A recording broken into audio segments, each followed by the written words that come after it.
Already submitted it for, sa totoo lang, tatlo ang final namin case. I also submitted for DC-20, the case of Rodrigo Roa Duterte. Okay. Sa kanya mga statements doon sa last rally. Opo. So we already submitted it for unlawful utterances at saka inciting to sedition. So nandun na rin sa docket ngayon at for case build-up na rin yung reklamo natin kay former President Duterte. Which specific statement po that you made? Ay, gusto niyang patayin ng 15 senador na gusto nilang bombahin. So ayan, nakafile na sa DC-20 for case build-up na ang kaso na yan. Ang sabi po, kahit si Justice Secretary Remulla kanina, medyo iba naman daw po talaga yung language ni former President Duterte. Alam niyo, bagong Pilipinas na eh. Hindi na pwede yung ganung mga statements na kinaumagahan, joke only na lang.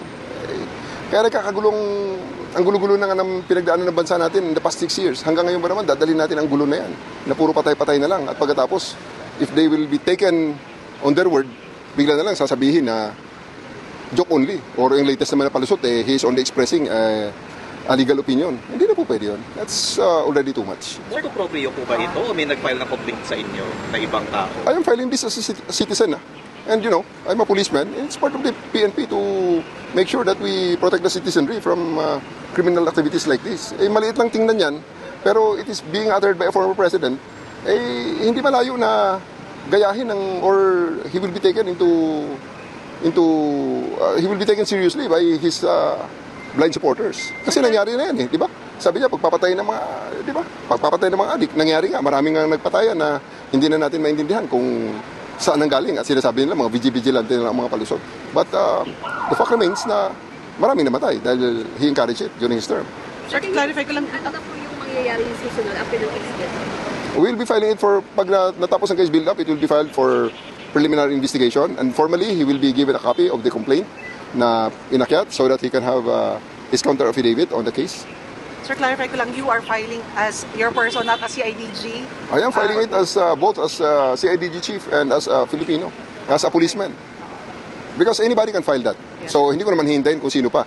Para anong nandito tayo sa PNP at mag-CIDG chief pa tayo, kung hindi natin pangunahan ang ibang mga kababayan natin na tahimik lang sa sidelines, pero talagang galit din naman, hindi naman accepted sa lahat ng tao ang kanyang ginawa Sir, ano po ba? Kinonsult niyo yung higher officer sa PNP before making this move? Well, I told my bosses that I'm filing the case. And, meron naman tayong latitude para mag-decide on our own on this level. So, ginawa ko ang decision na ito. Sir, na-coordinate din ba ito kay Senate President Chis Escudero? Kasi so far wala pa sa kanilang mga senador ang lalabas ng cause of concern regarding sa statement ng dating Pangulo. As of the moment, kasi talagang I did this as a patriotic Filipino na nandito tayo premier tayo ng law enforcement at kami ang nandito na dapat nagpapatupad ng batas. At kitang-kita sa harap namin, sa harap nating lahat, na ang batas ay nilalapastangan. So, we deem it necessary to file the case under the guidance of the Chief PNP. Would you suggest, sir, na yung mga senators who filed a complaint themselves, kasi sila rin naman yung directly will be endangered because of this? Depende na sa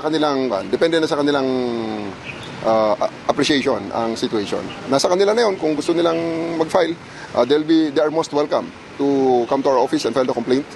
They can contact us, we can send investigators to get their statements, and we can file the case. Wala po bang political pressure to given that the Vice President is in a similar situation with the filing of the NBI na cases din? Alam nyo, hindi ito, this is beyond politics This is beyond politics. Huwag nyo isipin na ito ay politika at ako'y ginagawa to para kilingan ang politika. Wala kaming politika dyan. Ang nakalagay dun sa statement ay maliwanag na enumeration ng mga violation of laws na nakasulat sa ating mga batas. Hindi po pwedeng lapastanganin lang yun ng ganun-ganun na lang. Lalo na ng isang tao na palaging nasa limelight at palaging nagbibigay ng kung ano-anong mga assurances na at the end of the day, pag nangyari nga, bigla na lang iiwanan ang kanyang mga pinangakuan. Sir, for grave threats din po ba ang recommendation? Sa ngayon, ang sa amin is unlawful utterances. Nasa case build-up ngayon yan, kung gustong dagdagan ng DOJ ang kanilang mga nakikitang mga kaso. May walang sedition, sir. Unlawful utterance. Meron kaming, may pinafinal ako, inciting to sedition. That's inciting to sedition naman talaga ang kanyang ginawa So, inciting to sedition at unlawful utterances. Yes. So, pwedeng makakita kaya, sir, ng papel na pinasa? Posible ba? Inilagay namin muna sa docket.